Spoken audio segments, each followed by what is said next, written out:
우리 이단의 말씀하겠습니다. 두 절인데요. 너희가 믿을 때에 성령을 받았느냐? 너희가 믿을 때에 성령을 받았느냐? 오직 성령의 열매는 사랑과 희락과 화평과 오래 참음과 자비와 양성과 충성과 온유와 절제니. 오직 성령의 열매는 사랑과 희락과 화평과 오래 참음과 자비와 양성과 충성과 온유와 절제니. 이 같은 것을 금지할 법이 없느니라. 이 같은 것을 금지할 법이 없느니라. 갈라디아서 5장 22절 23절 말씀. 갈라디아서 5장 22절 23절 말씀. 조이야기 잠깐만 할게요. 보세요. 우리는 믿을 때 우리는 지성도 있지만 영성도 강조하잖아요. 그러니까 우리가 믿을 때 하나님은 우리에게 성령 하나님은 우리의 마음에 주시고 성령 하나님은 우리 마음 안에 오셔서 하나님의 성품을 맺습니다. 하나님이 우리 안에 계시니 그분의 성품을 맺는데 그 성품이 지금 말한 9가지인 거죠. 오래 참음과 자비와 양성과 충성과 온유와 절제와 이런 것들을 맺는 거예요. 그건 우리가 맺고 싶어 맺어지는 게 아니고 하나님이 우리 안에 오셔서 억지로라도 맺도록 만들어 주시는 겁니다.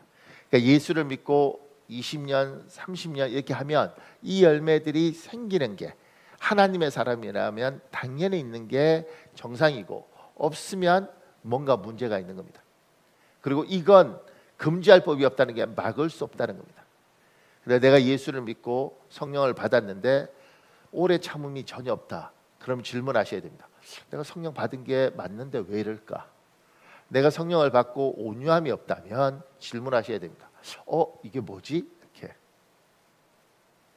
자, 이제 그게 지금 이 구절에 대한 설명이고요. 우리 이거 갖고 이제 기도를 이렇게 만들었습니다.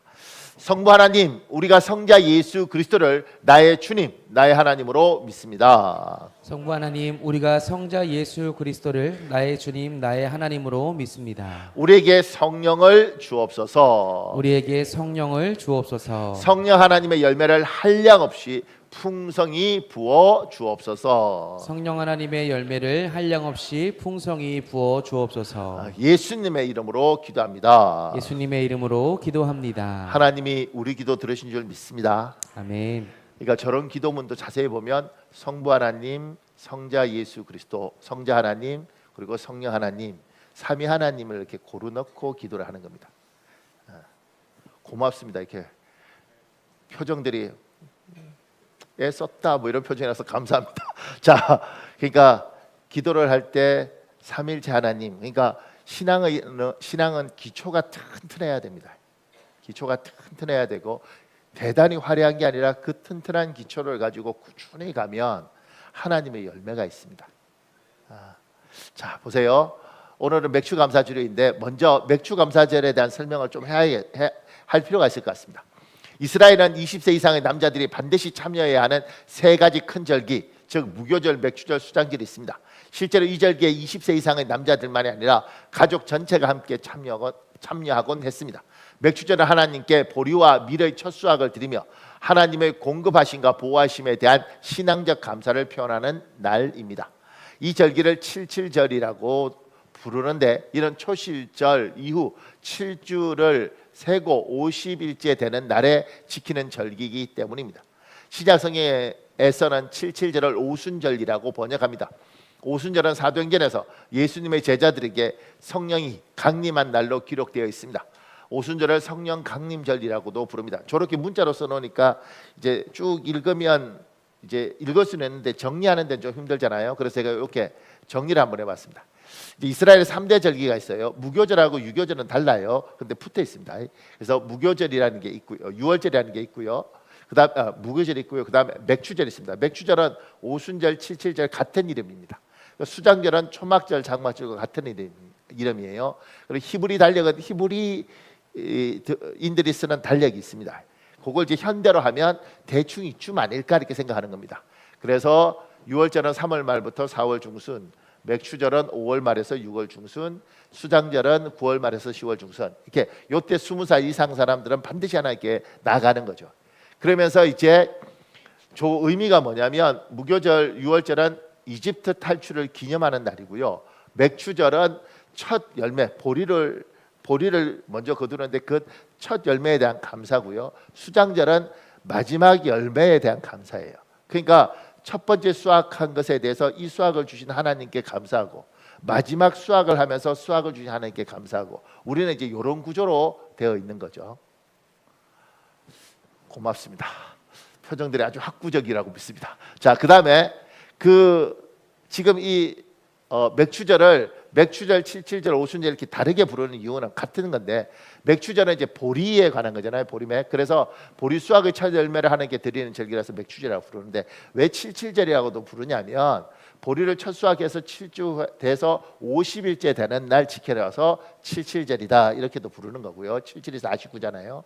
그리고 출애굽 후 약 50일이 지나서 이스라엘 백성들이 이집트에서 430년간 노예 생활하다가 탈출해서 시내산에 도착하는데 50일이 걸려요. 그 50일째 시내산에 도착하고, 그때 하나님이 십계명과 율법을 주셨다고 이스라엘 사람들은 생각해요. 그래서 시내산에서 율법 수여한 날이라고도 믿어요, 이 사람들이. 그리고 오순절이라고 왜 부르냐면 히브리어로는 칠칠절이라고 하는데, 그 샤봇 이렇게 부르면 요걸 이제 그리스 말로 성경을 번역할 때 그걸 오순절이라고 번역하는 거죠. 그러니까 펜타코스테라고 번역을 한 겁니다. 그래서 사도행전 2장에 사도들이 성령 받은 날이 요 날이에요. 그래서 성령 강림절 이렇게 이야기하는 겁니다. 참고로 뭐 굉장히 많은 것들이 있는데, 이거 안다고 천국 가지 않습니다. 이거 모른다고 지옥 가지 않습니다. 근데 알면 좀 있어 보입니다. 그러니까 이왕이면 좀 있어 보이자 이런 겁니다. 이게 이제 저런 것들이 있고요. 알아두면 좋습니다. 자, 한국 교회는 7월 첫 주일 예배를 맥주 감사 주일로 지킵니다. 맥주 감사 주일에 우리는 2025년 상반기 동안 우리에게 베풀어 주신 하나님의 은혜와 보호, 공급에 감사하는 시간을 가집니다. 그리고 2025년 하반기를 어떻게 살아갈지 신앙적 삶의 방향을 점검하고 마음가짐을 새롭게 하는 시간을 가집니다. 그러니까 우리는 항상 어떤 개념으로 가지고 사느냐면, 하나님은 우리 인간들의 구조를 만드셨잖아요. 그래서 어떤 구조를 하나 주셨냐면, 시간이 지나왔을 때 그냥 앞만 가는 게 아니라 반드시 중간에 서서 과거를 돌아보고 반성하고 점검하고 감사하고 이런 것들을 해나가도록 우리를 만드셨습니다. 그리고 이렇게 해나가고 여기에서 얻은 감사, 점검한 것, 그리고 반추한 것, 반성한 것, 요걸 가지고 다시 하반기를 사는 겁니다. 그래서 요때 잘 정리하고 깨닫고 감사하고 이렇게 해서 하반기를 살면 송구 영신 예배 때 돌아보면 감사한 게 너무 많은 거죠. 그러니까 하나님은 우리의 신앙이라는 게 그냥 뚝딱 떨어진 게 아니라 인간의 구조를 하나님이 만드시고 그 구조에 맞게 신앙의 어떤 틀을 짜시고, 그래서 그 중에 하나가 이렇게 절기가 있는 겁니다. 이스라엘 저 3대 절기를 하나님 앞에 나가는 이유는 뭐냐면, 하나님 앞에 나가서 지금까지 지나온 것들을 점검하고, 감사할 걸 감사하고, 회개할 걸 회개하고, 고칠 걸 고치고, 이 결단을 하고 다시 사는 겁니다. 이렇게. 그래서 우리가 한국 교회가 7월 첫째 주일을 잡은 건, 우리가 송구영신 예배를 드리면서 결단을 하고 2025년을 왔잖아요. 열심히 살아간 거죠. 그러다가 이쯤 되면 날도 덥고 마음도 해이해질 때 다시 점검하는 겁니다. 이렇게 제대로 온 거 맞아? 이렇게 점검하고, 그리고 그러면 이제 어떻게? 그러면 정리해서 이렇게 했구나. 그럼 앞으로 이렇게 살아야겠다. 이렇게 교회는 가도록 되어 있는 구조인 거죠. 그래서 이제 오늘 이제 그런 결단들을 하는 거고, 오늘 그런 결단을 할 때 이제 누가복음 17장 12절에 19절 말씀을 그냥 살펴보면서 다시 한번 하나님, 상반기 때 하반기 때는 다시 상반기 때를 정리하고 하반기 때 이렇게 살겠습니다. 요 결단을 하는 시간이죠. 자, 보십시오. 오늘 누가복음 17장은 어떤 내용이냐면 문둥병자 10명을 고쳐주는 이야기잖아요. 그 중에 한 명만 감사하는 이야기인데, 보세요. 예수님은 예루살렘을 향하여 가십니다. 이때 사마리아와 갈릴리 사이의 한 마을을 지나가십니다. 그곳에서 나병 환자 10명을 만납니다. 이들은 예수님께 자신의 병을 고쳐달라고 소리 높여 요청합니다. 참고로 본문에 나병 환자로 기록된 사람들은 한센 병자나 문둥병자가 아닐 수 있습니다. 일 수도 있는데 아닐 수도 있습니다. 당시에 치료 불가능하고 전염력이 있는 악성 피부병은 모두 나병으로 불렀기 때문입니다. 그러면서 나병 환자들은 병의 전염력 때문에 보통 사람들이 사는 마을에 살지 못하고 따로 모여 살았습니다. 사마리아와 갈릴리 사이의 한 마을은 나병 환자촌일 수 있습니다. 주님이 이제 그쪽을 지나가시는 거겠죠. 나병 환자들은 병의 전염력 때문에 멀리 서서 예수님께 우리를 불쌍히 여기소서 하고 외칩니다. 랍비 문서, 이제 이스라엘들의 목회자를 랍비라고 부르지 않습니까? 랍비 문헌에 당시 나병 환자들은 사람들로부터 최소한 45m 이상 떨어져 있어야 한다, 이런 기록이 있었다고 합니다. 그게 아마 돌 던지면 한 50m 정도까지 날아가는가 보죠. 그래서 가까이 오면 돌 던지니까 요 정도 떨어져 있는 것이 우리가 좋다, 전염이 되지 않을 거다, 이렇게 생각을 한 거죠. 자, 여기서 중요한 것이 있습니다. 하나님은 사람이 함께 어울려 다른 사람과 더불어 협력하고 서로 돕고 베풀며 사는 것을 기대하며 세상을 창조하셨습니다. 사람과 사람 사이의 격리는 질병입니다. 하나님은 그걸 원하지 않습니다.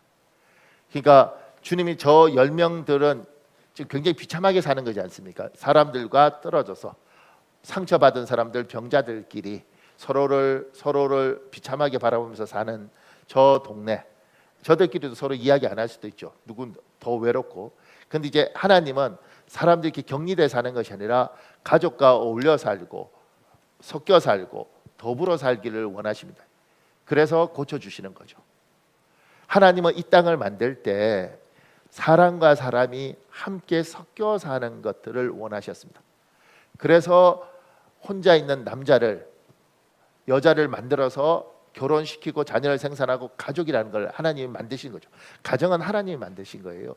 결혼도 하나님이 만드신 거라고요. 그렇게 만드시고, 그리고 이들이 번영할 때 하나님은 우리처럼 이렇게 교회를 만드시고 이렇게 만드신 겁니다.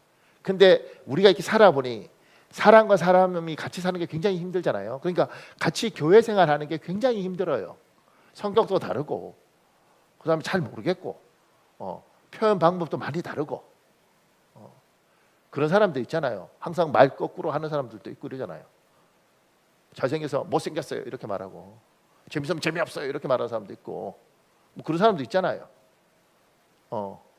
그러니까 이 땅은 우리하고 좀 다르게 사는 사람들이 많이 있으니까 이 다른 거죠. 저는 그 태국에서 참 재밌는 경우가 있는데, 태국 남부의 수라탄이라는 그 신학교에 강의하러 갔다가 그때 뭐 무채국인가 어디 뭐 하여튼간에 제가 뭐 하러 갔는데, 근데 그때 제가 놀랬던 게, 모르니까 길을 물으면 저쪽 가라 그러고, 저쪽에 가다가 물으면 저쪽 가라 그러고, 저쪽 가다 물으면 저쪽 가라 그러고, 이렇게 해서 길을 못 찾겠는 거예요.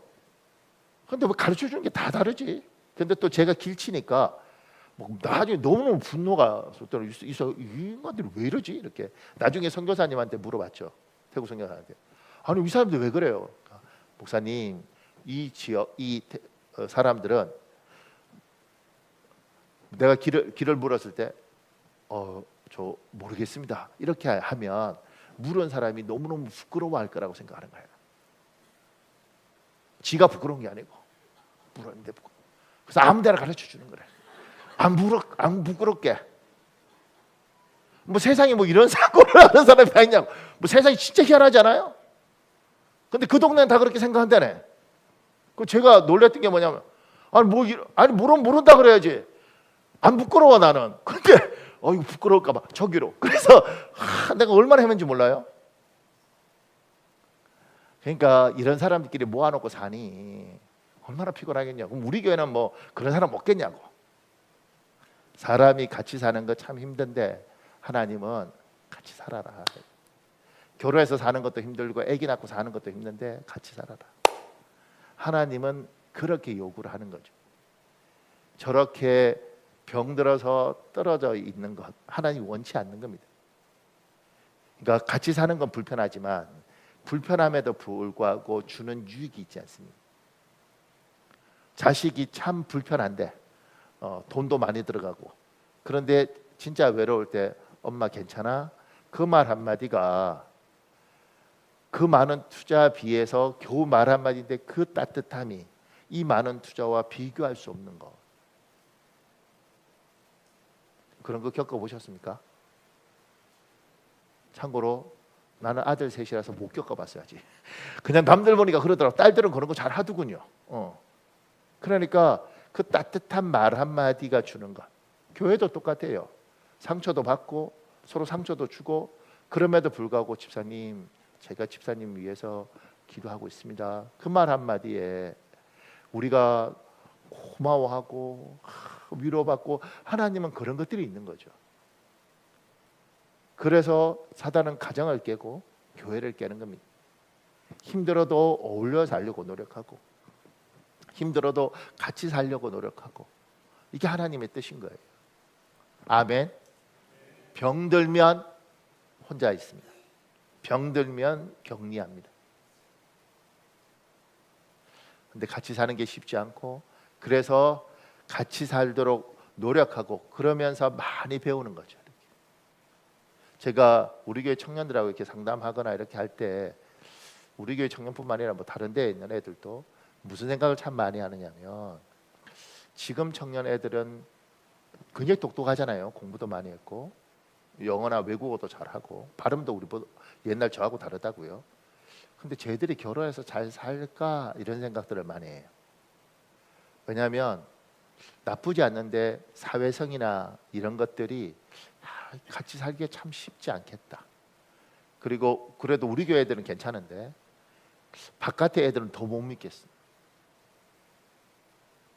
그러니 같이 사는 것들이 복인데, 같이 살기는 게 너무너무 쉽지 않고 훈련되어 있지 않고, 그러니 참 어려운 세상이다, 이런 생각을 합니다.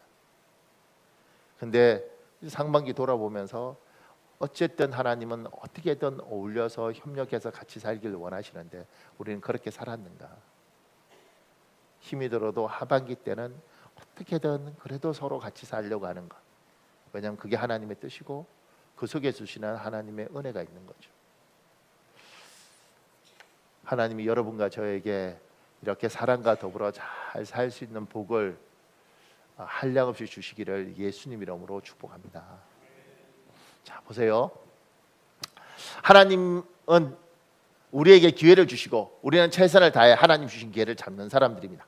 예수님은 전도하기 위하여 이스라엘 전 지역과 사마리아 지역까지 분주히 다니셨습니다. 그래서 예수님을 직접 뵈려면 정말 부지런히 찾아다녀야 했습니다. 어렵게 예수님을 찾아도 가까이 가서 뵐 수 없습니다. 너무 많은 사람들이 몰려있기 때문입니다. 사마리아와 갈릴리 경계의 마을 나환자촌에 거주하는 나환자가 예수님을 직접 뵙는 것은 기적입니다. 그런데 예수님은 마침 그곳을 지나가십니다. 우리 이사야 55장 6절에 있습니다. 여러분 읽어볼래요? 시작. 너희는 여호와를 만날 만할 때에 찾으라. 가까이 계실 때에 그를 부르라. 그러니까 하나님을 만날 수 있는 기회, 저들에게 이제 예수님을 만날 수 있는 기회가 왔잖아요. 그 기회를 왔을 때 딱 잡는 거죠. 그러니까 여러분과 제가 신앙생활하면서 우리에게 하나님은 어떤 기회들을 주시고, 그 기회들을 잘 살리면 경제적으로도 복이 있고, 때로는 결혼도 그 때에 맞춰서 하고, 자녀도 그 때에 맞춰서 낳고, 뭐 이렇게 하나님이 주시는 그 기회를 잘 따라가면 굉장히 많은 풍성한 열매가 있습니다. 그러니까 하나님이 막 하지 않아요. 하나님이 돈을 주실 때가 있고, 하나님 높여 주실 때가 있고, 낮칠 때가 있고, 때로는 하나님이 우리에게 물질을 부어 주시다가 더 안 부어 주실 때도 있고, 이게 그냥 있는 게 아니에요. 은혜도 하나님이 우리에게 주실 때가 있고, 때로는 하나님 우리를 사랑하지만 확 부어 주시지 않는 때가 있는 겁니다. 그러니까 여러분과 제가 신앙생활 하면서 하나님을 만날 때, 은혜 받을 때, 기도할 때가 있는 거예요. 막 하면 된다고 생각하는데 그러지 않습니다. 하나님은 어려울 때 은혜를 더 주시고, 우리에게 고난이 왔을 때 기도하면 기도의 능력을 더 주시고, 체험을 하도록 하시고, 이렇게 하시는 거죠. 하나님은 우리를 사용하실 때 우리를 잘 사용하기 위해서 지혜도 더 주시고, 이렇게 주시는 겁니다. 그러니까 때가 있는데, 지금 저 10명은 예수님을 만날 걸 기대도 못했는데 주님이 지나가시고 기회를 잡은 거죠. 그 기회를 잘 살린 겁니다. 이렇게 돌아보면 하나님이 여러분한테 주신 기회들, 지금 잘못하면 그래요 목사님, 제가 그걸 놓쳤어요, 내가 미쳤지, 왜 그랬을까요? 이러지 말고, 인생을 보면서 그때는 참 기도가 잘 되고 은혜를 주셨는데 내가 그때 더 집중해서 기도했어야 되는데 내가 그때 바빠서 그걸 놓쳤는데 그때는 참 기도할 때 은혜가 됐는데 지금 좀 덜 돼. 이런 경험 해보셨습니까? 그러면 이제는 정리하고 기도가 될 때 하는 거구나. 그냥 기도해도 되죠. 근데 하나님이 기도할 때마다 특별히 은혜를 붓고 기도하면 막 몰입이 되고 막 이럴 때가 있단 말입니다. 그러면 그때 하나님이 그 은혜 주실 때 잘 살리는 거죠. 때로는 하나님 막 일거리를 부어줄 때가 있습니다. 돈을 주시기 위하여 애써서 때로는 몸이 부대끼는데 하나님이 그렇게 일감을 몰아주시고 돈 벌게 하실 때 그때 지혜를 가지고 잘 버는 거죠.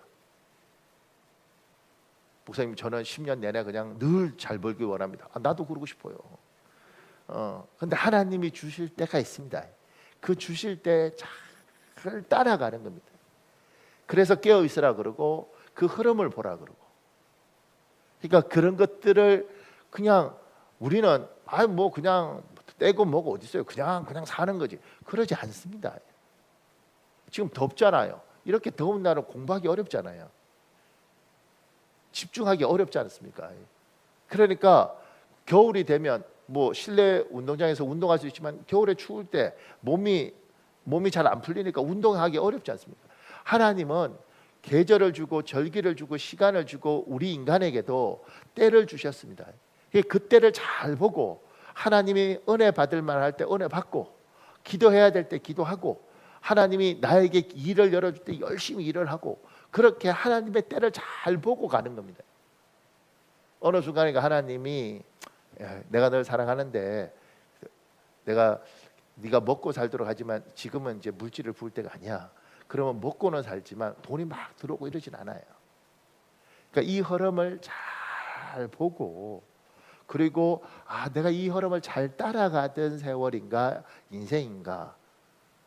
그리고 만약 그런 걸 자꾸 놓치고 이러면 다시 기도하면서 하나님 다시 한번 기회를 주십시오. 다시 한번 은혜를 주십시오. 하나님 그러면 내가 놓치지 않고 가겠습니다. 지금 이 10명은 주님이 몇 번이나 지나갔겠어요. 딱 잡은 거죠.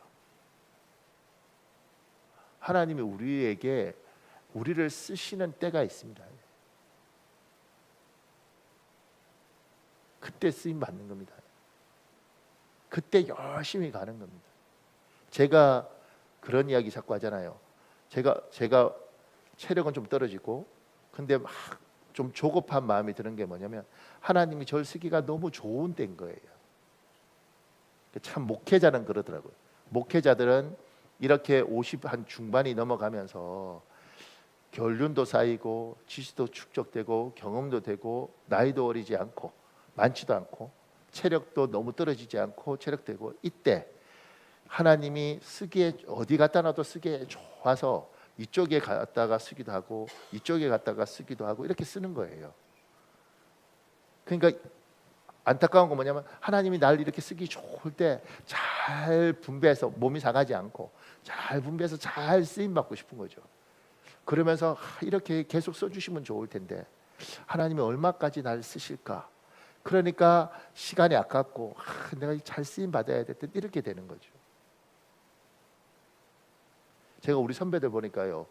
나이 70 넘으시고 이러면 참 훌륭한 선배님이셨는데도 발음이 뭉개지고 그 다음에 체력으로 막 힘들어하고 그걸 봐요. 그러면서 그러죠. 우리가 저 선배님 바라보면서 훌륭한 목사님인데 그런데 저들의 하나님이 멋있게 쓰다가 어느 날 되니 귀하긴 하지만 하나님 막 쓰시지는 않더라. 하나님이 우리를 쓸 때가 있고 그때 멋있게 쓰임 받는 것. 때로는 하나님이 나에게 일하게 시키기도 하고 돈 주시기 위하여 우리에게 길을 여실 때 그때 눈이 열리면 열심히 달려가는 거죠. 늘 그러지 않습니다. 때가 있습니다. 그 때를 잘 살려서 멋있게 그 기회를 살리는 거죠. 여러분이 그런 때를 잘 보는 눈을 하나님 열어주시기를 예수님 이름으로 축복합니다. 보세요. 지금 제가 오늘 설교 내용이 많아서 좀 자르고 가야 되더라고요.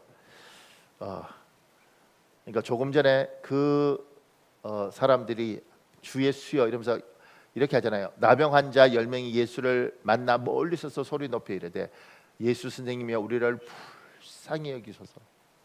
주님 앞에 참 간절합니다. 그러니까 기도는 간절해야 됩니다. 그러니까 이제 뭐 목사님 간절 안 해주는데요. 어떻게 해요? 어떻게 하겠습니까? 첫 번째는 간절해야 됩니다. 근데 간절은 두 가지가 있습니다. 하나는 그 짧은 시간 동안 막 온몸을 떨어가면서 우리가 누가 봐도 저 목소리와 저 절박함이 느껴지는 그 간절함도 간절함이고, 간절한데 그 간절함을 때로는 10년이면 10년 동안, 20년이면 20년 동안 꾸준하게 지치지 않고 하나님 앞에, 하나님 이거 꼭 기억해 주셔야 됩니다. 20년을 꾸준하게 하나님 앞에 매달리는 것도 간절함이라고 처음 배웠습니다. 그래서 때로는 여러분 마음속에 막 이런 게 없어도 하나님 나는 이 부분에 대해서는 해보고 싶고 내 마음에 한인데 왜 그런지도 모르지만 하나님 이거는 하나님이 꼭 들어주셨으면 좋겠습니다. 그리고 그거를 꾸준하게 매일 하루도 빠지지 않고 어느 날 보니까 10년이 지났고 어느 날 보면 20년이 지났습니다. 주님이 보실 때도 야, 너 참 대단하다. 근데 하나님 저한테는 막 이런 건 아닌데 진짜 꼭 그 부분은 그렇게 하나님 앞에 간절할 때 어느 날 저는 옛날에는 이렇게 생각을 했습니다. 옳고 바르면 들어주시고 틀리고 그러면 안 들어주시고 뭐 이런 식의 훈련을 받았습니다. 근데 시간이 지나니 목회를 하면서 하나님 이런 지혜를 주시는 거라고 저는 생각해요. 어느 날 주님 앞에 그게 뭐라고 남들이 볼 때는 맞아 틀려 오라 걸어 글러 뭐 이렇게 이야기할지 모르지만 저 전능하신 하나님 앞에 그게 뭐라고. 그래서 하나님이 때로는 그래 네가 그렇게 원하면 내가 해줄게. 네 마음에 응어리가 졌다니 내가 들어줄게. 근데 누군가 보면서 아 하나님 뭐 저거는 뭐 왜 꼭 그렇게 해주셔야 됩니까? 별로 예쁘지도 않은 것 같은데 얘야 그건 네 생각이고 나와 얘의 관계에서 내가 주인인데 내가 주고 싶으면 주는 거지. 내가 제 기도를 듣고 제 이야기를 듣고 아휴 그래 줘야겠다. 네가 대단하고 뛰어나서 주는 게 아니라 그렇게 원하면 내가 줄게. 나는 능력이 많으니까. 그러니까 하나님 앞에 정말 필요한 게 있으면 뭐 40일 제 친구처럼 40일 금식 2번 하면서 막 매달리고 뭐 이런 대단한 친구들 있죠. 저는 그렇게 못 하겠더라고요. 근데 이제 그런 친구들 보면서 제가 들었던 생각은 하나님 저는 저렇게 못 합니다. 왜냐하면 그 친구는요 팔굽혀펴기를 1000개를 했답니다. 지 말로. 근데 국가대표 운동선수였으니까 맞을 거예요. 1000개를 이렇게 했답니다. 나같이 5개도 안 되는 사람은 40을 하면 이미 천국 가야 된다고. 나한테 맞는 건 꾸준하게 야, 참 저거는 독하게 안 생겼는데 참 독하네. 야 20년이야 20년. 야 30년이야 30년. 너는 어떻게 그거 읽지도 않고 내한테 그렇게 부탁하니? 꾸준하게. 그러니까 저 나병 환자 10명은 그 꾸준한 게 아니고 막 절박했을 겁니다. 여러분 중에 저게 아니더라도 하나님 나는 꼭 이거는 꼭 하나님 가졌으면 좋겠습니다. 그렇게 하라는 거죠. 아멘. 강요하지 않습니다. 안 가지셔도 돼요. 근데 하고 자 빨리 가야 됩니다. 보세요. 예수 선생님이여 우리를 불쌍히 여기소서. 예수님께서는 생면부지 처음 봤어요. 10명 나병 환자에게 이유를 묻지 않으시고 아무런 조건도 달지 않으시며 나병을 고쳐주십니다. 왜? 그 이유는 하나님의 성품 때문입니다. 하나님은 사람을 불쌍히 여기시고 어떻게든 도우려 하시는 분입니다. 주님이 돕는 것은 착하고 바르고 예쁘기 때문에 돕는 게 아닙니다. 우리가 그렇게 자꾸 넣는데 주님은 불쌍하면 도우십니다. 기회를 주시는 거죠. 긍휼을 베푸시는 겁니다. 그 이후에 이 사람이 어떻게 사느냐는 또 그 사람이 하나님 앞에서 심판받아야 될 때까지만 주님은 불쌍하고 연민이 있고 이러면 그 살아보겠다고 그러면 살려주시는 거죠. 살아라 얘야. 우리 하나님은 그렇게 긍휼 사람을 불쌍히 계십니다.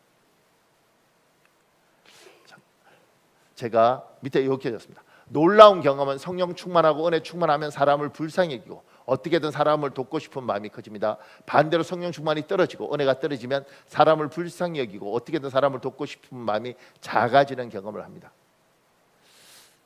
제가 왜 이렇게 적었냐면 오늘 말씀처럼 오늘 우리 이달의 기도처럼 하나님은 그런 분이니까 이 하나님이 성령 하나님을 우리에게 주시면 성령이 우리 안에 계시면 이 하나님이 사람을 불쌍히 여기는 하나님이기 때문에 이 불쌍히 여기는 마음, 나는 천성적으로 별로 정이 없는 사람인데 나는 천성적으로 그런 거 관심 없는 사람인데 내 안에 하나님이 그 마음을 자꾸 주시면 사람을 불쌍하게 여기는 마음들을 배우게 됩니다. 은혜가 성령이 충만하면 더 많이. 저는 이런 경험을 했는데 제가 전도사로 갔는데 그 집 이제 우리 안수 집사님이었는데 안수 집사님 집에 딸이 있는 거예요, 청년이. 근데 그 청년을 내가 전도사밖에 안 되는데 교인도 한 1,000명이 넘고 사회자도 10명이 넘는데 저 갑부임하면 저를 그 집에 데려갔어요. 데려가서 딸을 위해서 기도해 달라는 거죠. 그 딸아이도 처음 봤죠. 그래서 뭐 기도해 달라니까 그래서 그 딸아이 청년을 두고 저는 전도사 때부터 안수를 했어요. 원래 전도사는 안수하면 안 되는데 교회법상 전도사 때부터 안수를 해서 안수하면서 기도를 하는데 제가 막 우는 거예요. 그러니까 얼마나 마음이 복잡하냐면 머릿속에 내가 얘를 언제 봤다고 근데 막 울어. 내가 우니까 이 안수집사님도 막 울어. 그리고 내가 왜 우는지는 모르겠지만 얘가 너무 불쌍한 거예요. 그래서 걔 두고 같이 안수하면서 막 울면서 기도했어요. 그러면서 이제 두 가지 양가 감정이 있는 거죠. 하나는 얘가 너무 불쌍해서 울면서 기도하는 나 하나 그 감정, 또 하나는 그런 나를 보면서 네가 언제 얘를 봤다고 이렇게까지 사람들이 네가 사랑이 많을 거라고 생각하는데 나 아닌데 왜 이러지? 이 두 가지 감정을 제 안에서 제가 경험을 하는 거죠. 그리고 이게 뭐지? 이렇게 생각하게 되는 겁니다. 근데 놀라운 것은 그때 소문이 났습니다. 교회 새로운 박전도사님은 사랑이 많대. 나 우리 동네는 원래 속정은 깊어도 그정은 깊은 동네는 아닌데 나보고 막 사랑이 많대 막. 그때 이제 정승이 안수집사였는데 정승이 안수집사 딸 기도하는데 막 울고 이러는데 막 같이 울었다고 이런 소문이 나는 거예요. 내가 그런 사람이에요. 근데 그렇게 막 그러니까 제가 그리고 그때 제가 아하 이 눈물 이 안타까움은 내게 아니고 하나님이 저한테 성령이 와 계셔서 우리가 이제 방언을 본 사람 알잖아요. 내하고 다르게 방언을 하는 이 두 가지 이렇게 분리되는 것처럼 아 이게 하나님이 나에게 이런 마음을 주시구나. 근데 나중에 보니까 이 여자애가 약간 분열증처럼 우울증 이런 걸 앓고 있는 거예요. 몰랐죠. 몰랐습니다. 그래서 그 영혼이 하나님 너무 불쌍한 거죠. 그러니까 저한테 그렇게 하고 그렇게 기도했으면 나아야 될 텐데 낫지는 않았어요. 그 여자애는. 근데 제가 그런 경험을 한 거죠. 하나님의 은혜가 있으면 사람을 불쌍히 여기는 게 정상입니다. 기독교인들이 잔인하고 야박하고 인간의 정이 없는 건 정상이 아니다. 문제가 많다. 왜냐하면 우리가 천성이 그렇고 우리 부모들의 유전자가 그렇게 메마른 정서의 유전자라 할지라도 예수를 믿으면 보라 이전 것은 지났으니 새 것이 되었도다.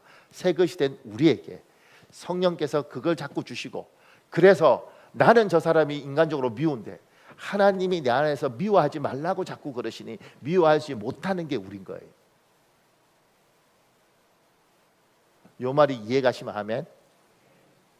그러니까 나의 인간적으로는 막 일어나는데 기도하면 하나님이 그러지 말라 그러고 하나님이 사랑해 주라 그러고 하나님께서 기도만 하면 때로는 너무너무 눈에 눈물이 나고 내가 쟤를 저렇게까지 사랑했나? 이런 생각이 드는 거죠. 그게 제가 밑에 얘기 준 거예요.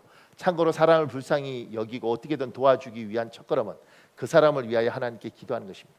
그리고 기도하다 보면 깨닫게 되는 것이 있는데 그 사람을 위하여 하나님께 기도하는 것이 도와주는 첫걸음일 뿐만 아니라 최고로 좋은 도움 방법입니다. 그러다 보니 하나님이 그 마음을 주고 그래서 나도 모르게 그 사람을 보면 어떻게 좀 해줘야 되나, 내가 이렇게 착했나, 그런데 어떻게든 해줘야 되나, 그럼 뭐 하나 있으면 이걸 갖다 줘야 되나, 이런 마음이 자꾸 드는 거죠.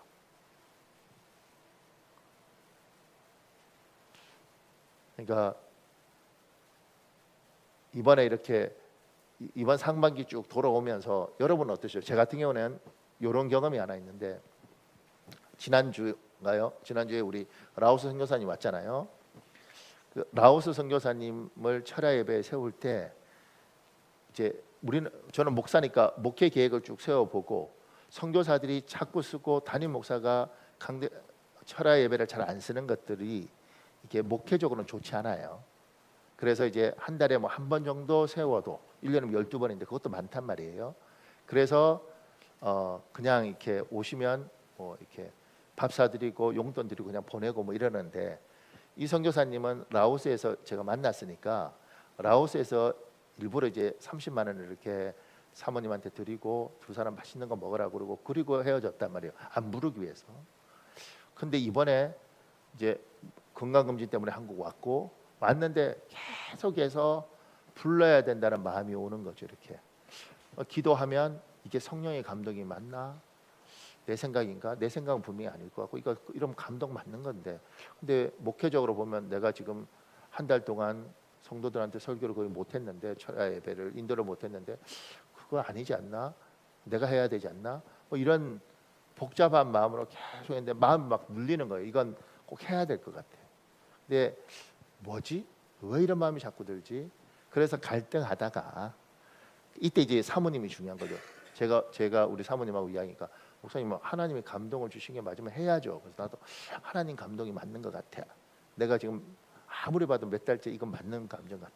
그래서 이제 이 선교사님 불렀죠. 그래서 철야 예배를 인도하셨잖아요. 인도하고 그리고 우리 교인들은 참 성령의 은혜에 민감한 것 같아요.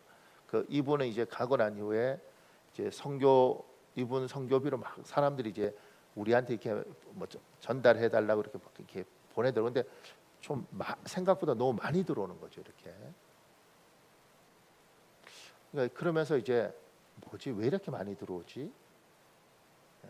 참고로 많이 들어온다 그래서 수천만 원 들어온 거 아니니까 상상을 너무 그렇게 하죠. 근데 이제 그러면서 이제 뭐 하여튼간 이렇게 저렇게 계속 선교원장님한테 말씀드리고 이게 하여튼 오는 데를 보냈어요.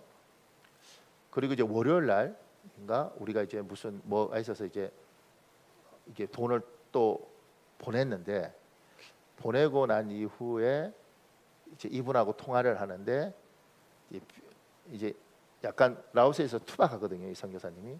그러니까 저한테 이러는 거죠. 첫 번째 제가 이제 전화했을 때 왜냐면 설명을 해줘야지. 그러지 않으면 놀랄 것 같아요. 제가 전화를 하니까 첫 번째 한 말은 뭐냐면 이렇게 하거든.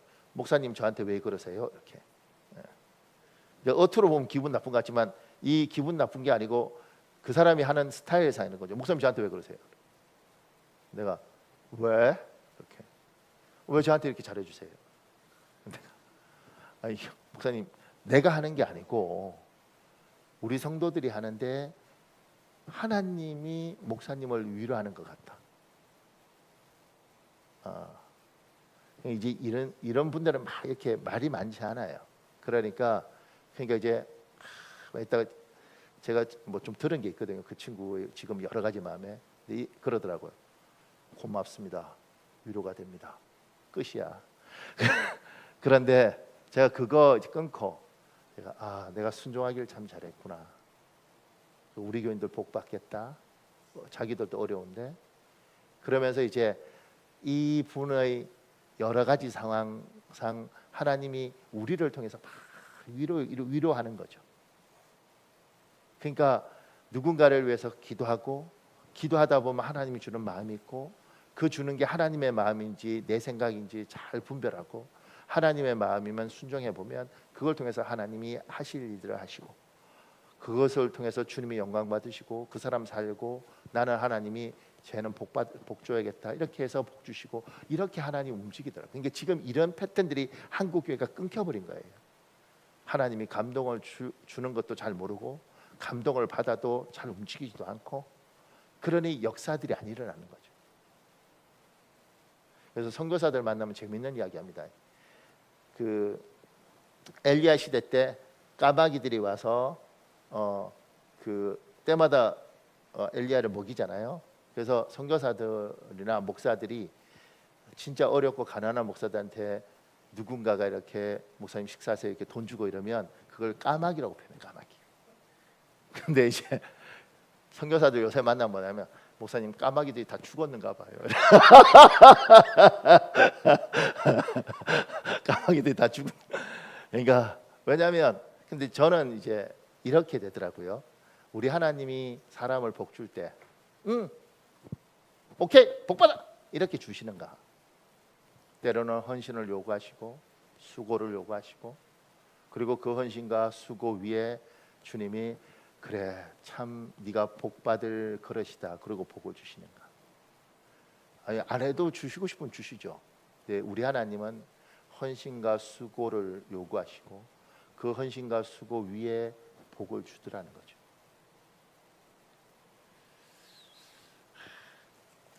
자, 우리는 사람을 불쌍히 여기는 겁니다. 지금 그리스도인들 중에 또 막 사람들 미워하고 이러는데 그러지 마세요. 인간적으로는 그런 생각이 들어도 그게 영적으로는 굉장히 안 좋습니다. 그리고 너무 미운 사람이 있으면 기도하십시오. 기도하다 보면 하나님이 주시는 마음이 그러지 말아라. 제가 어떤 목사님 하도 죄송합니다. 그분이 나쁘지 않는데 하여튼 내가 너무 안 맞아서 내가 하도 재수가 없어서 그분 두고 내가 기도를 했어요. 하나님 진짜 이걸 엎어요. 물어뜯어요. 몇 년 전에. 근데 하나님이 저한테 그러시는 것 같아 꼭. 얘야 그러지 말아라. 내가 그러죠. 왜 내가 맨날 양보해요? 그러지 말아라.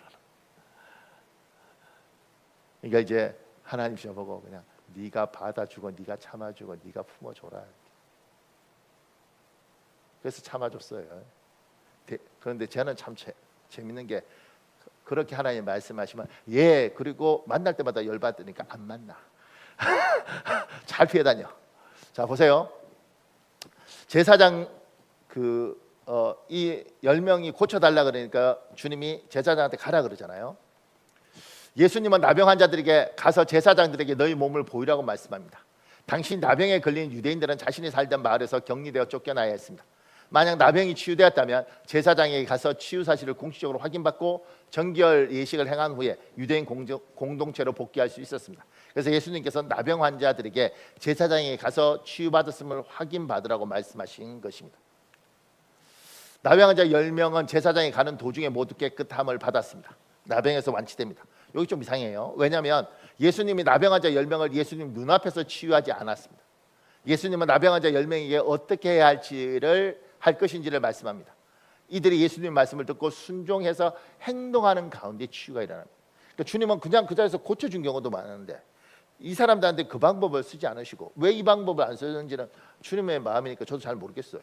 근데 이 사람들한테는 이렇게 쓰지 않으시고 얘야 제사장들한테 가라.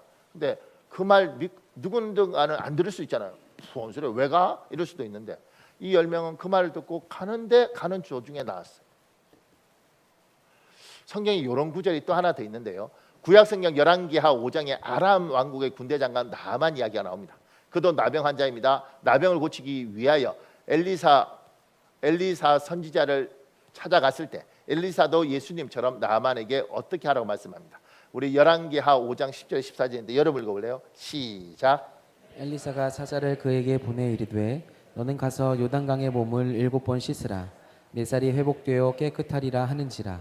나만이 노하여 물러가며 이르되 내 생각에는 그가 내게로 나와 서서 그의 하나님 여호와의 이름을 부르고 그의 손을 그 부위 위에 흔들어 나병을 고칠까 하였도다. 다메섹강 아바나와 바르말은 이스라엘 모든 강물보다 낫지 아니하냐. 분노하여 떠나니 그의 종들이 선지자가 당신에게 큰 일을 행하라 말하였다면 행하지 아니하였으리이까. 나만이 이에 내려가서 하나님의 사람의 말대로 요단강에 7번 몸을 잠그니 그의 살이 어린아이 살같이 회복되어 깨끗하게 되었더라. 나만 장군이 이해가 가지 않아요. 그런데 시키는 대로 그래 믿고 그래 이게 뭐 도둑질하는 것도 아니고 나쁜 짓 하라는 것도 아니고 그래 시키는 대로 했는데 놀라운 건 열매가 있는 거예요. 그래서 이렇게 적었습니다. 하나님이 우리에게 일하는 방식 중에서 우리에게 순종을 요구하고 행동을 요구할 때가 있습니다. 하나님의 선하심이 있어도 하나님 우리에게 참 복을 주고 싶어도 우리가 순종과 그리고 그 행동을 하지 않으면 좋은 열매가 없습니다. 그래서 사무엘상 15장 22절에서 23절 현대의 성경이 있습니다. 여러분 읽어볼래요? 시작. 여호와께서 번제와 그 밖에 제사 드리는 것을 순종하는 것보다 더 좋아하시겠소. 순종하는 것이 제사보다 낫고 여호와의 말씀을 듣는 것이 수량의 기름보다 더 나은 것이요. 이것은 거역하는 것이 마술의 죄와 같고 완고한 고집은 우상 숭배와 다를 바 없기 때문이요. 그러니 하나님이 어떤 것들을 요구하고 감동을 주고 때로는 우리에게 하면 순종해보면 그 다음에 열매가 있는데 저기 보면 거역하는 것, 완고한 것, 생각보다 완고하고 생각보다 고집 부리는 사람들 많습니다. 하나님 시키는 대로 안 해요. 그러면 열매가 없습니다. 왜 하나님? 근데 하나님께서 얘야 내가 너에게 그때 힘들어도 그렇게 했으면 좋겠다고 그랬잖니. 순종했으면 놀라운 열매를 네가 경험했는데 너는 생각이 너무 많고 네 생각이 너무 많아서 내가 하라는 게 말도 되지 않는 것이 아니고 분명히 너에게 길을 열었는데 복을 주기 위해서 너는 하지 않았지 않냐. 그러니까 우리에게 하나님이 순종을 요구할 때가 있습니다. 그리고 때로는 그랬으면 좋겠다 그럴 때 해보면 압니다. 생각보다 사람들 말 안 들어요. 똑똑할수록 말 안 듣습니다. 그 제가 이제 우리 목사님들 중에 보면 선비 같은 목사님들이 있습니다. 같은 목사인데 부럽죠. 몸매도 그 친구들은 선비 같습니다. 갸름한 게 이렇게 얼굴도 잘생겼습니다. 왜냐하면 기름기가 없어서. 그런데 그런 선비 같은 분들이 고집 셉니다. 왜냐하면 자기는 절대 이게 옳다고 생각을 해요. 안 굽힙니다. 그러면 근데 가만 생각해 보면 도덕적으로 나보다 괜찮아. 그럼 내가 뭐라고 그러겠어요. 근데 나중에 보면 고생합니다. 왜냐면 자기 생각이 너무 많아. 저는 생긴 건 어떻게 여러분이 볼 때 어떻게 생겼는지 저는 잘 모르겠지만 저는 하나님이 저를 부들부들하게 만드셔서 하나님이 가 그러면 제가 약간 버티기긴 해도 가 그러면 막 버티기려고 그러다가 예 이렇게 약간 간사하게 삽니다. 주님 앞에서 뭐 주님 저는 이런 거 없습니다. 저는 뭐 젊은 날 그런 거 좀 있었는데 주님이 가 그러면 갈게 이렇게 하는 거. 조금만 있다. 그래서 난 순종합니다. 그리고 남은 알죠. 때로는 하나님이 하기 싫은 걸 요구할 때도 있고 그 다음에 난 진짜 저건 피곤한데 그래도 하나님이 하라 그러면 해보면 다 이유가 있고 뜻이 있고 근데 주님이 그걸 다 설명해 주지 않더라고요. 때로는 너 나 믿니? 그러면 네. 그러면 나는 네가 했으면 좋겠다. 왜 맨날 저만? 그래도 네가 했으면 좋겠다. 그러면 알겠습니다. 그리고 해보면 이러려고 이러셨나? 그럼 진작 설명을 좀 해주시지. 네, 주님 어제 나 믿으면 해라 얘야. 그러니까 상반기 한번 돌아오십시오. 하나님이 여러분에게 여러 가지 주셨을 때 순종하면 경험도 있고 열매도 있는데 그러지 않으면 없습니다. 생각보다 고집 센 사람들 많습니다. 자, 우리 보세요. 그렇게 이 10명이 가다가 다 나았지 않습니까? 그리고 나병 환자 10명이 모두 병에서 치유되었는데 예수님께 돌아와서 감사하는 사람 한 명뿐입니다. 누가복음 11장 17절에서 18절에 있습니다. 여러분 읽어볼래요? 시작. 감사하니 그는 사마리아 사람이라. 예수께서 대답하여 이르시되 10사람이 다 깨끗함을 받지 아니하였느냐? 그 9은 어디 있느냐? 그러니까 이게 천성적으로 사람은 감사 자체의 유전자가 있는 사람도 있는데 대부분은 적어 보면 90%는 없는 거겠죠. 그래서 이렇게 됐습니다. 감사하는 한 명도 유대인이 아니고 이방인이에요. 사마리아 사람입니다. 유대인은 하나님의 백성인데 감사가 없습니다. 그래서 하나님의 성령을 받고 은혜를 받아도 감사를 가르칠 필요가 있습니다. 감사는 가르쳐야 합니다. 그리고 배워야 합니다. 10명 중 9명은 감사하지 않으며 감사할 줄을 모릅니다. 하나님을 믿으면서도 감사를 모르는 사람이 많습니다. 하나님은 이것이 안타까워서 데살로니가 전서에서 이렇게 명령을 하십니다. 데살로니가 전서 5장 18절에 있습니다. 여러분 읽어볼래요? 시작.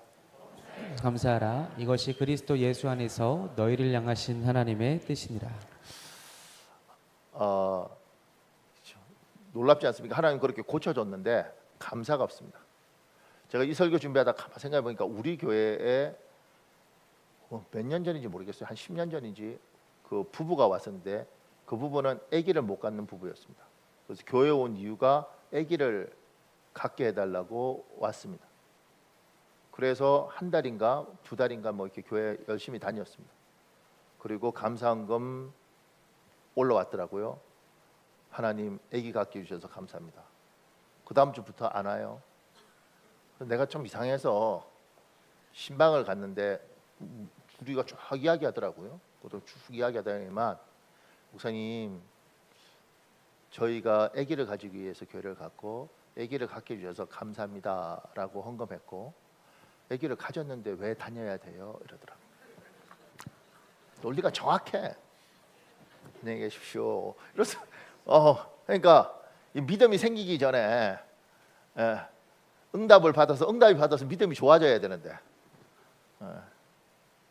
그래도 그 사람들 감사할 줄 알았어요. 그래서 내가 감사를 하는구나. 뭐 언젠가 돌아오겠죠. 그러니까 사람은 감사 잘 몰라요. 그래서 감사는 가르쳐야 되고 제 따라 한번 해볼래요? 사람이 감사하려면 상당한 지식이 있어야 한다.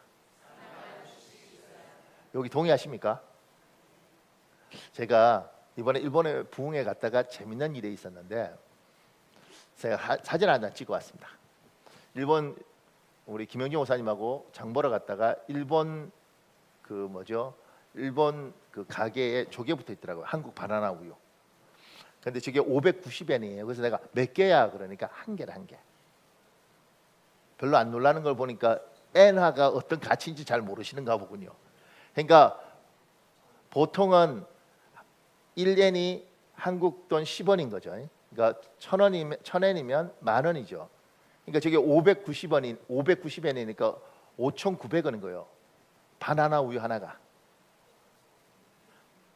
원래 알았어요? 근데 왜 안 놀래? 저는 저거 보고 처음에 야 이거 뭐야 그러니까 목사님 일본에 바나나 우유가 엄청 인기가 있대.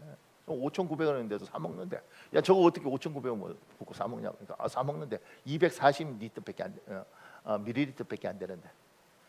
그리고 제가 이제 제가 보잖아요. 사람이 감사하려면 상당한 지식이 있어야 된다. 제가 이제 상당한 지식을 쌓았지 않습니까? 그리고 우리나라 편의점 가니까 1,700원이야. 저거 사 먹을 때마다 감사가 확 일본에 가면 5,900원에 사 먹어야 되는데 한국 사람 중에 저 바나나 우유 1,700원 뭐 1,800원 뭐 이러더라고요. 근데 저거 사 먹으면서 감사 이렇게 사 먹는 사람이 어디 있겠냐고. 야 바나나는 많이 올랐네. 이거 1,700원 해야 되네. 이렇게 사 먹겠지 욕하면서. 일본 사람들 입장에서 보면 웃긴 사람이네요. 5,900원인데. 그러니까 사람이 감사를 훈련하고 배우지 않으면 자연스럽게 감사하는 것들이 잘 안 되는 거예요. 왜냐하면 몰라요. 자기 남편이 괜찮은 남자인 줄 알려면 상당한 지식이 필요할 수 있을 수 있습니다. 고마워요. 아멘. 한 10명 정도하고 살아보면 이 남자 괜찮구나 이럴 수 있습니다. 뭐 그중에 최고는 아니더라도 이 남자가 한 10명 중에 넘버 3 안에 들겠다 이럴 수도 있습니다. 내 아내가 괜찮은 여자인 줄 알려면 그것도 한 10명 정도하고 살아봐야지 알 수 있을지도 모릅니다. 감사가 없죠. 고마움이 없죠. 당연한 줄 알죠. 그러니까 여러분과 제가 이제 상반기 어쨌든 잘 와서 지금 이 예배당에 앉아 있잖아요. 우리 교회도 이제 사연 많은데 사람들마다 이 예배당에 앉아 있는 것 이것 자체가 감사라는 걸 상당한 지식이 있지 않으면 알 수 없습니다. 왜냐하면 여기 와 있고 싶어도 못 와 있는 사람들 많아요. 나는 우리 교인 사정들을 어쨌든 직접 알든 돌아 알든 굉장히 많이 알 거잖아요. 그러니까 여기에 와서 예배 드리고 싶어도 상황이 예배 드릴 수가 없다니까.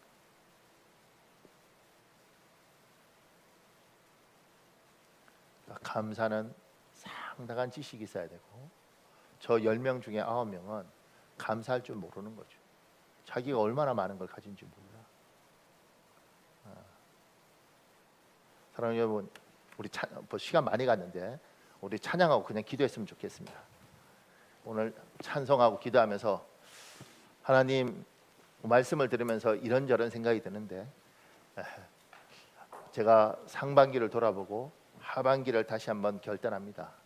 하나님 저한테 은혜 주십시오. 이렇게 찬송하면서 기도할 마음 갖고 기도할 거리 찾고 그 다음에 찬송하고 기도하겠습니다.